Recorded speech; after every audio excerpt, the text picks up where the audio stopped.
Hi, I'm Ted, part of the engineering team here at SVR Tracking, and I've been installing tracking and telematics devices on everything imaginable for 25 years. As a mobile electronics certified professional, or MECP first class installer, I know a few tips and tricks that make your installations go faster and become more professional. Okay, let's go into today's episode.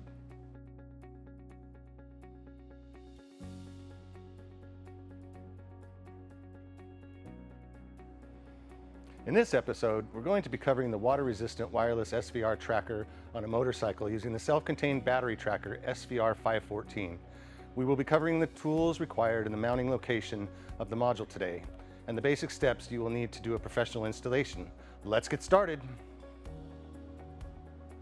All right, this is in the box. This is how you'll receive your device. Let's open it up and see what we got. This is our install activation card. This shows you the process to activate the device, which you need to do prior to the installation, some zip ties, and then of course the actual device itself. And it comes with a couple screws to screw it down. So we're going to do the activation process real quick. As you can see on this card, you have to press this little button here for 5 to 10 seconds until the LED comes on. Once that LED comes on, you scan your QR code and the device will activate automatically. So let's go ahead and try that out.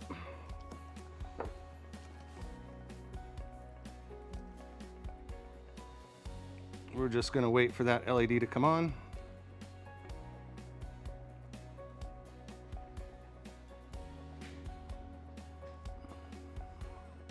And it looks like it came on.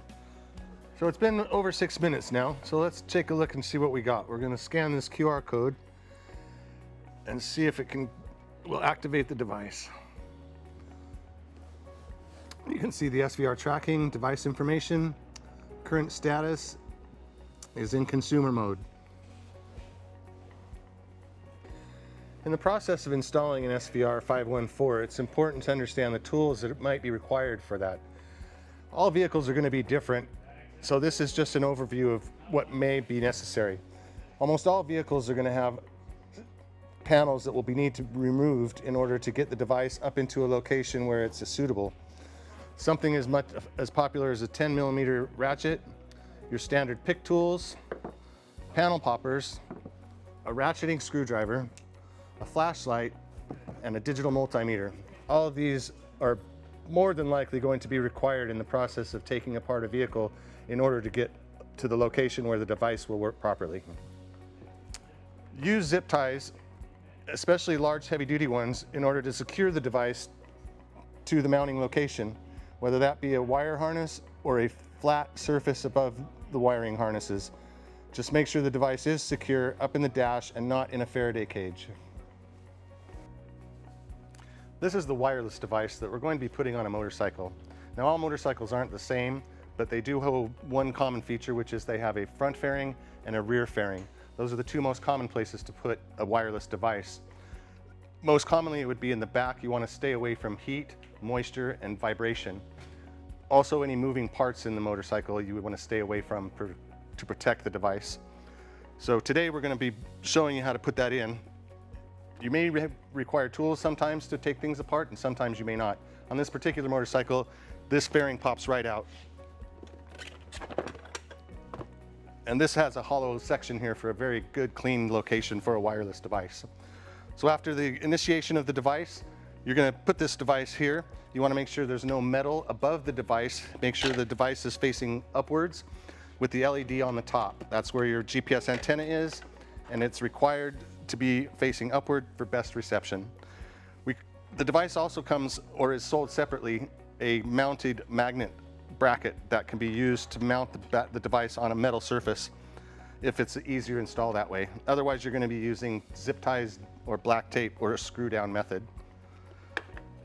If the rear fairing is not accessible, you can try the front fairing.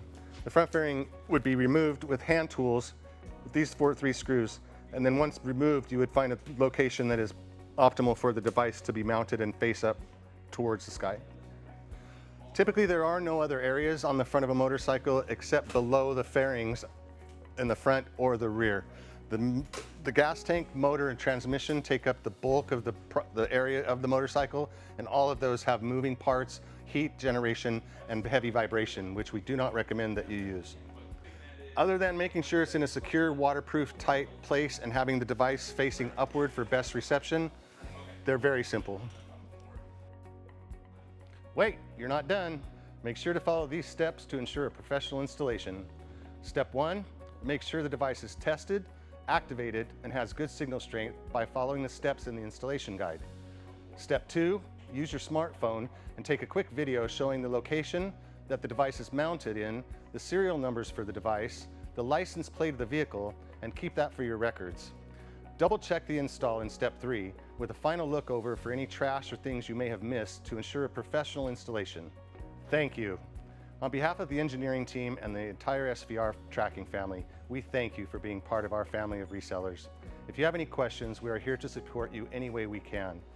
Just log in to SVRtracking.com and make sure to check out our other videos for additional tips and tricks.